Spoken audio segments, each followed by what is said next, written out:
This house needs my help.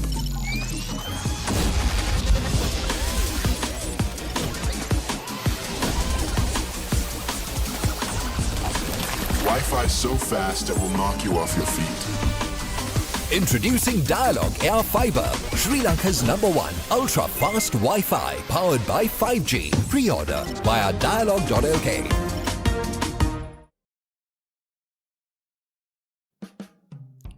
Right ඔන්න fibre කියල හැමෝම කිව්වට තාම කවුට අන්බොක්සිං එකක් කරේ නැහැ.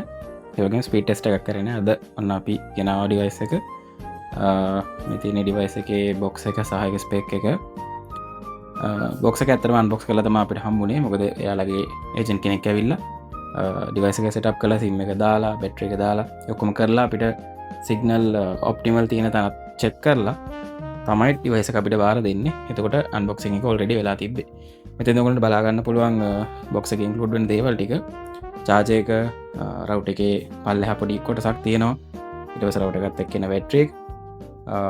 ඊට අමතරව network cable එකක් හම්බෙලා තියෙනවා. සහ ඩිවයිස් එක රවුටර් එක හම්බෙලා තියෙනවා. රවුටර් එකේ ටෙක්නිකල් ඩීටේල්ස් ටික මම මෙතනට ඊළඟට කියන්නම් ඔයගොල්ලන්ට. රවුටර් එකේ නම සහ රවුටර් එකේ මොනවද ෆීචර්ස් එයාලා මෙන්ෂන් කරලා තියෙන විදියට ඔයාලට බොක්ස් එකේ දකින්න හම්බෙන්නේ නැති ඒ ෆීචර්ස් ටික සහ ඒ ටෙක්නිකල් ස්පෙસિෆිකේෂන් ටික මෙන්ෂන් වෙලා තියෙනවා. ඊට අමතරව මම ඉන් ඩීටේල් පෙන්නන්නම්. මේ තියෙන රවුටර් එකේ පල්ලෙහා බැටරි එක සහ සිම් එක යන කොටස සෙට් වෙන තැන. ඊළඟට මේ තියෙන්නේ 12 watt ඇඩැප්ටර් එක.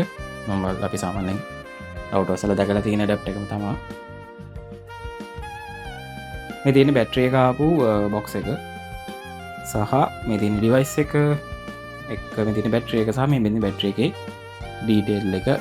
බැටරි එක සාමාන්‍යයෙන් 4500 mAh වගේ තමයි තිබ්බේ මට මතක විදියට. මේ තියෙන බැටරි එකේ කනෙක්ටර් එක. ඊට අමතරව ඔයාලට බලන්න මේ තියෙන සිම් එක එන්ටර් වෙන සිම් ස්ලොට් එක සහ type C port එකක් තියෙනවා. තාම දන්නේ නැහැ මොකක්ද ඒකෙන් වෙන්නේ කියලා.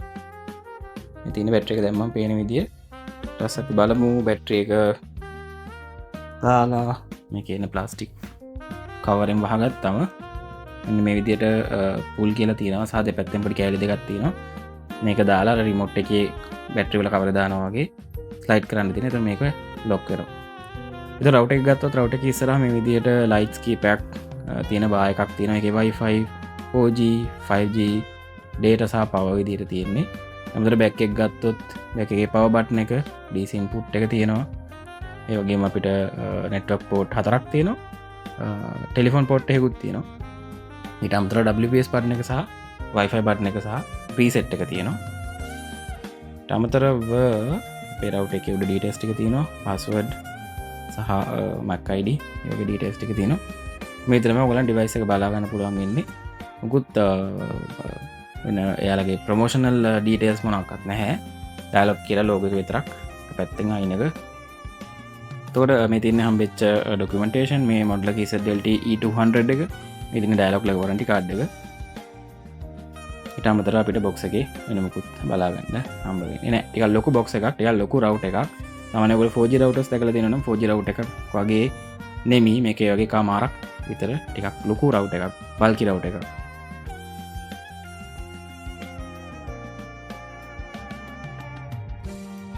රයිට් ඔන්න මම රවුටර් එකට බැටරි එක දාලා තින්නේ. ඇත්තට මේ රවුටර් එකේ අපිට පවර් එකට ප්ලග් කරන්න අවශ්‍යම නැහැ. රවුටර් ඔන් කරගන්න. මොකද බැටරි එකේ charge එකක් තියෙන හින්දා මේ විදිහට ඔන් කරගන්න පුළුවන්. ඔන් වෙනදි පවර් එක ඔන් වුණා. ඔන් වෙලා යා ඊට පස්සේ ඉතුරු ප්‍රොසෙස් එක රන් කරනවා.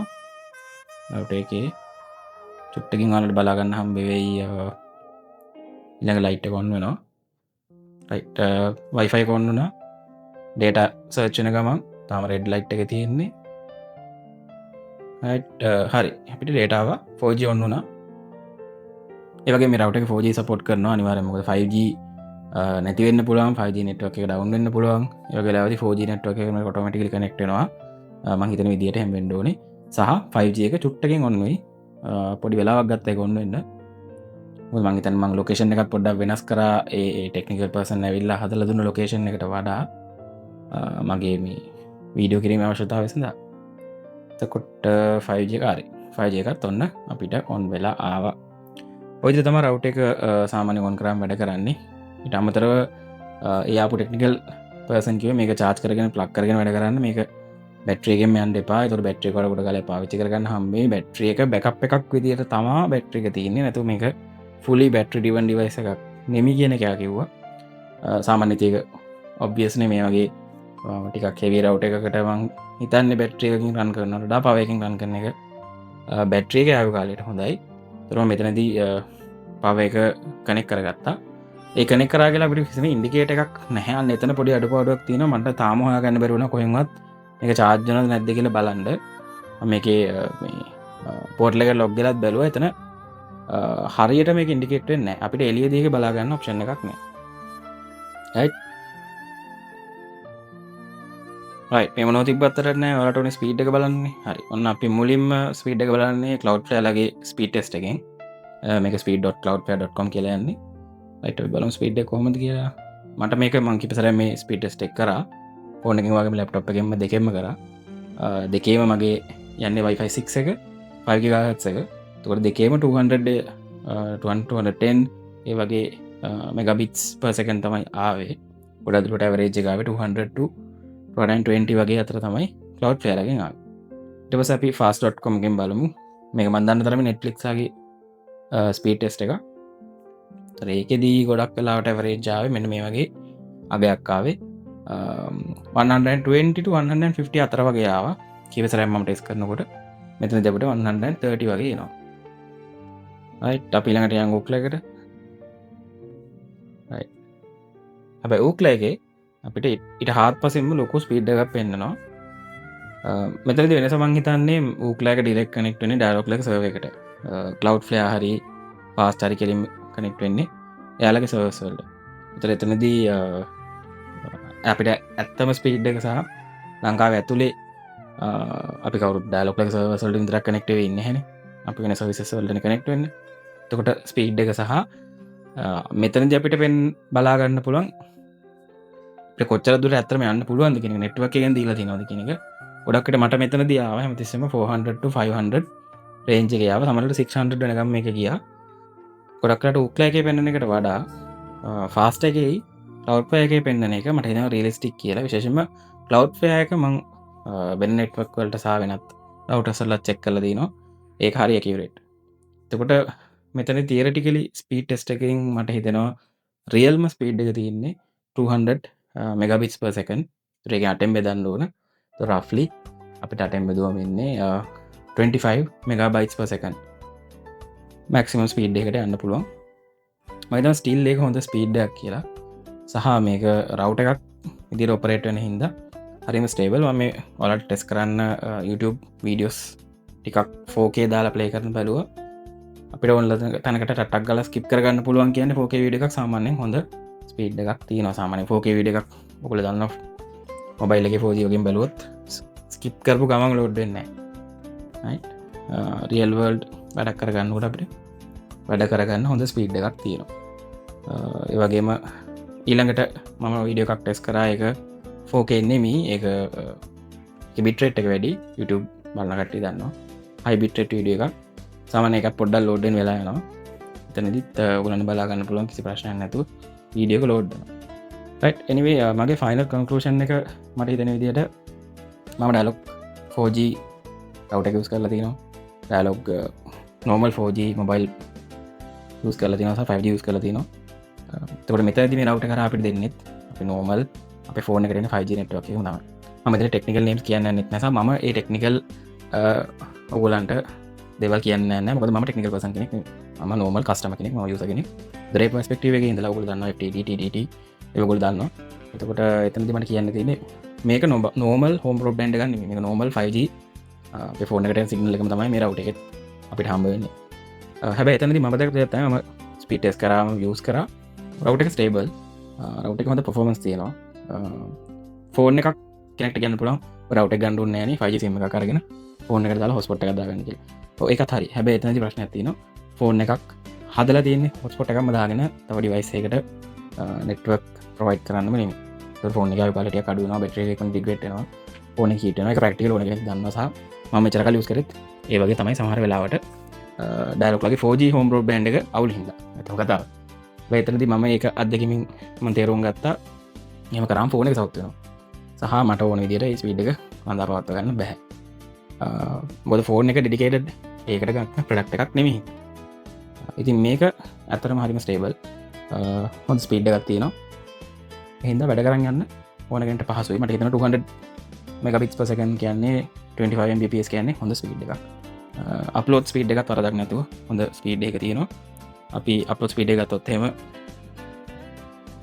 අප්ලෝඩ් ස්පීඩ් එක ගත්තත් Cloudflare එකේ දකින්න පුළුවන් 15 Mbps යනකම් අප්ලෝඩ් ස්පීඩ් එකක් තියෙනවා. මම හිතනවා ඒ අප්ලෝඩ් ස්පීඩ් එක සෑහෙන වටිනවා. ඔයාලා මොනවා හරි නිතරම අප්ලෝඩ් කරන පිටුම AI එක වැඩ කරන ඉමේජ් වීඩියෝස් වගේ හදන අයට නිතරම ඇසට්ස් අප්ලෝඩ් වෙනවා ඩවුන්ලෝඩ් වෙනවා. ඒ වගේ වෙලාවට මම හිතනවා මේ තියෙන ස්පීඩ් එක හොඳටම ප්‍රමාණවත් වැඩි කරගෙන යන්න කියලා. පැකේජස් වයිස් ගත්තොත් පැකේජස් අතරම පාඩුයි. ඔයාලට දැන් එයාලගේ වෙබ්සයිට් එක ලොග් වුණොත් බලන්න පුළුවන්. මම දැන් ටෙස්ට් කරනත් එක 100GB එක තමයි ගත්තේ. 100GB එකේ පැකේජ් එක 2800 ගානක් වගේ වුණාට විතර ආවා. ටැක්ස් උත් එක්ක සාමාන්‍යයෙන් GB එකක් රුපියල් 27ක් විතර වෙනවා. ටිකක් ඉතින් ප්‍රයිස් එක වැඩි. මම කියන්නේ සාමාන්‍යයෙන් මේ වගේ සර්විසස් එක වෙන රටවල් එක්ක කම්පෙයාර් කරලා බලමු. හැබැයි මට හිතෙනවා අපේ තියෙන normal data prices එක බලමු මේක මහ ලොකු වෙනසක් නැහැ. දැන් කොහොමත් එයාලගේ GB 120 පැකේජ් එකක් තියෙනවා 4G routers වලට. ඒකත් රුපියල් 3000කට කිට් වෙන්නේ නැහැ. ඒතර වාසියක් නැහැ. මෙතනදී පාඩුව තියෙන්නේ 5G එක ස්පීඩ් හින්දා. YouTube වීඩියෝ එකක් ලෝඩ් කරගම ඔක්කොම ටික ලෝඩ් වෙලා යනවා. අනේ වගේ වෙලාවදී අපිට පාඩුයි. මොකද අපි යූස් කරේ නැතත් data ටිකක් වැඩිපුර නාස්ති වෙන්න බෑ වෙන්න පුළුවන්. right? ඒ හින්දා පොඩි අවාසියක් තියෙනවා. හැබැයි ඔයගොල්ලන් මොනවාරි වැඩ කරන කෙනෙක් අර මම කිව්වා වගේ මොනවාරි අප්ලෝඩ් කරන කෙනෙක් ඩවුන්ලෝඩ් කරන කෙනෙක් පුදුම ෆොටෝග්‍රැෆි කරනවා නම් ෆොටෝස් ටික ටක් ගාලා සර්වර් එකට අප්ලෝඩ් කරලා කස්ටමර්ට යවන්න ඕන. ආයෙත් මෙතන ගෙන්න ගන්න ඕන. ඒ වගේ වැඩවලට මේක මාර වටිනවා. මොකද එතනදී අනවශ්‍ය data වැයීමක් වෙන්න අපසාවයක් නැහැ. right? වෙන්නේ නැහැ සාමාන්‍යයෙන් ඒක. සාගොල්ලෝ ස්ට්‍රීම් කරනවා නම් Netflix බලනවා නම් තුරලා අවශ්‍ය කන්ටෙන්ට් එක සිලෙක්ට් කරලා ලෝඩ් කරන්න. ඒ වගේ ලාවට පාඩුවක් නැහැ. මේක මේ ෆයිබර් එකෙත් සමහර අය මේක එක්ස්පීරියන්ස් කරලා තියෙනවා. ෆයිබර් එකෙත් මේ වගේම තමයි. YouTube වීඩියෝ එකක් ලෝඩ් කරපුව ගමන් වීඩියෝ එක සමහර ලෝඩ් වෙලා ඉවරයි පොඩි වෙලාවක් ඇතුළත. ඒක ඔයා බලන්නෙත් නැහැ වීඩියෝ එක සමහරලා. ඒක ටික අපරාධයි. ඒක හැම නෙට්වර්ක් එකකම වෙන්න පුළුවන්. ඒ හින්දා කෙනෙක්ට තරක කරන්න පුළුවන් මේ හැම වෙන data ප්‍රමාණය මදිද කියලා. එහෙම එකක් තියෙනවා. අපි හිතමු මේක ඉන්ට්‍රොඩක්ෂන් එකේ තාම පටන් ගත්ත විතරයිනේ. ඉස්සරහට මේ පැකේජස් වෙනස් වෙයි ගොඩක් දුරට. at the moment මට හිතෙනවා මේක හොඳ සර්විස් එකක් සහ හොඳ ඩිවයිස් එකක්. සමහරවිට දැන් මේකට කමෙන්ට්ස් එන්න පුළුවන් Google routers පාවිච්චි කරලා නැහැ ඔයගොල්ලෝ 5G routers දැකලා නැහැ මෙන්න මෙහෙම ස්පීඩ් දැන් මෙන්න මෙහෙම රේන්ජ් එක කියන්නේ වෙන්න පුළුවන්. හැබැයි ලංකාවේ තුලද මම දැකපු දෙයක් තමයි මම මොබිටෙල් ඩයලොග් දෙකම පාවිච්චි කරන කෙනෙක්. ඒතකොට මොබිටෙල් එකේ තාම 5G දෙනවා කිව්වට SLT මොබිටෙල් ඔය දෙකේම මම ඉන්න ප්‍රදේශයේ තාම නැහැ. මම ඉන්නේ මොරටුව කටුවැද්ද. සාමාන්‍ය බොහොම ජනාකීර්ණ පැත්තක් මොරටු විශ්වවිද්‍යාලයේ තියෙනවා. තාම හරියට මේ හැරෙට 5G යවෙන්නේ නැහැ. 4G එකත් හරිම low speed එකක් තමයි මොබිටෙල් එකේ තියෙන්නේ. ඩයලොග් එක එහෙම නැහැ. ඩයලොග් එකේ 4G එකත් average හොඳ speed එකක් තියෙනවා. මේ පැත්ත ගොඩක් crowded වෙලත් ඒ වගේම 5G එකත් හොඳ ස්පීඩ් එකක් දැනට ෆෝන් එකකට තියෙනවා. ඒ same network එක තමයි මේ router එකකට use වෙන්නේ. එතෙන්දී compatible ගත්තාම මොකද මොබිටෙල් එකත් ඩයලොග් ලා මේක රිලීස් කරපු ගමන් මේ වගේම router එකක් publish කරලා තිබ්බා සහ ඒගොල්ලෝ packages රිලීස් කරලා තිබ්බා. ඇත්තටම එයාලා මම දැන් ඩයලොග් වලට කලින්ද කියලා මම එයාලගේ exhibition එකකදී එයාලගේ devices දැක්කා. right 5G routers එයාලගේ ඒගොල්ලෝ price කරලා තිබුණේ තුනට ඒගොල්ලෝ ඒවා ඉදිරියට දාලා තිබ්බා. මම හිතන වීඩියෝ එකකුත් එකකට ගෙනාවා. එතකොට එතනදී ඒගොල්ලෝ කිව්වට high prices රුපියල් 30000 40000 50000 වගේ තමයි 5G router එකකට කිව්වේ. දැන් ඒගොල්ලෝ ඒක 15000කට වගේ අඩු කරලා ඒගොල්ලොත් ඒක දෙන්න යනවා. වැඩේ තියෙන්නේ මෙච්චර දනාකින් පැත්තකත් මොරටුව කටුවැද්ද වගේ ඒරියා එකක් තාම SLT මොබිටෙල් මොබිටෙල් ලගේ 5G නාම නැහැ.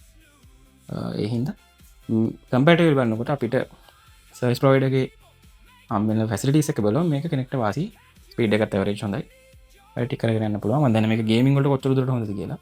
ඩේ ටු ඩේ වැඩ කරගෙන කෙනෙක්ට කන්ටෙන්ට් ස්ට්‍රීම් කරන බලන යූස් කරන කෙනෙක්ට මේක far superior. ස්ට්‍රීමින් වලටත් මම හිතන්නේ මේ ස්පීඩ් එක අවුලක් නැහැ. ගේමින් ලයිව් ස්ට්‍රීමින් ගේම් මම දන්නේ කොහොමද කියලා. දැන් again මම ආයෙ කියන මම සාමාන්‍ය කස්ටමර් කෙනෙක් විදියට කතා කරන්නේ මම ටෙක්නිකල් පර්සන් කෙනෙක් නෙවෙයි. ඒකට මට ඒ වගේ අයිඩියා එකක් තමයි ඔයගලන්ට දෙන්න පුළුවන්.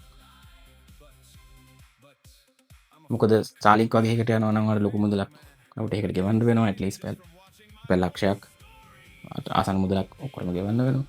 මාස පතා අඩුවම පැකේජ් එක අතර පැනලා දවස් ගණනක් ගෙවාගෙන යන්න වෙනවා. Unlimited internet of course. but then again ඒක ජස්ටිෆයි කරන්න පුළුවන් ඉන්කම් එකක් වාට එනවනම් කිසි ප්‍රශ්නයක් නැහැ. right එතකොට ඒකත් එක්ක ඒක ඩිපෙන්ස් සහ මං හිතන්නේ ඒකෙත් පොඩි ඩිස්ට්‍රප්ෂන්ස් තියෙනවා. ඔයගොල්ලෝ ගන්න පැකේජ් එක අනුව සහ Starlink එකෙත් සර්විස් ලෙවල්ස් තියෙනවා. ඊට වඩා මං හිතනවා මේක ස්ටේබල් කියලා. මේකේ බැටරි බෑකප් එකකුත් තියෙනවා. සාමාන්‍යයෙන් පවර් ගියත් පැයක් විතර ටවර්ස් වැඩ කරනවා. at least 5G නැත්නම් 4G එකෙන් රන් කරගන්න පුළුවන්. so comparatively හොඳ ඔප්ෂන් එකක්. Starlink එකට යන්න බැරි ස්පීඩ් එක අවශ්‍යයි.